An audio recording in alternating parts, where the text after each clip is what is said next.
morning, happy Sunday. Hope you guys are having a wonderful day. A thought just crossed my mind, like literally. I'm not quite up. I've had my cup of coffee. I'm feeling pretty good. I want to go out there on the beach because it's a little bit overcast, so I know that the vibes are realistic. They're good. They're smoking right now, but I was like thinking about this because a lot of people that I have known, and this also applies to me personally, that, well, especially people who defer all of their healing before they get healed to substances. And we're talking about substance abuse like narcotics, pharmaceuticals, marijuana, alcohol, and whatever other synthetic means of self-medicating they might choose. And it's always this whole idea that without these substances, they could not function in the world. They cannot regulate themselves, they cannot cope effectively. They are unable to sit beside their anxiety and uncomfortable feelings. That is absolutely not true, but we live in a society where they, like Alice in Wonderland is a good example of that.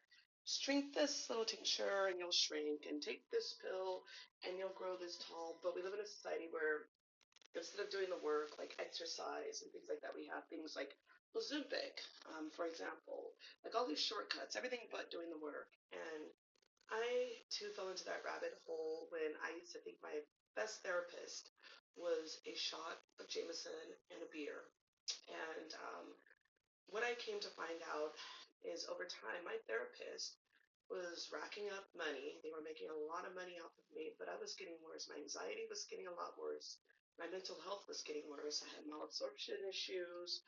My social issues became heightened and brought to the forefront. And I was actually getting sicker.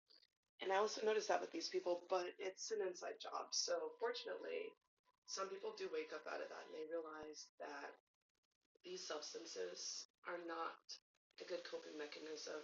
Fresh air, the sun, a walk, exercise, a good book, being mindful of the types of people you spend your time with, your standards, your boundaries, and a variety of other things will um, likely keep you above water mentally, emotionally, spiritually, and psychologically, and you feel better.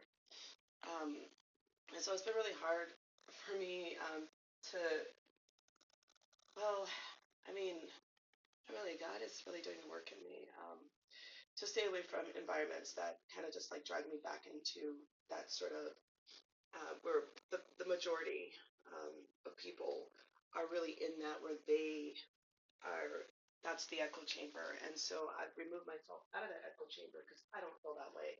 And it sucks when you're the only one that doesn't feel that way and everybody else is looking at you like you're a three-eyed demon with 15 frog legs. And I'm not that person at all. So I decided to be an independent provider and go and practice my coping mechanisms in peace without the judgment of those that are using those alternative ones. And I don't judge them because I know what it's like. But I've moved on from that, and like I forget who says this, but when you know better, you do better. And when they show you who they are, definitely believe them. Um, but happy Sunday.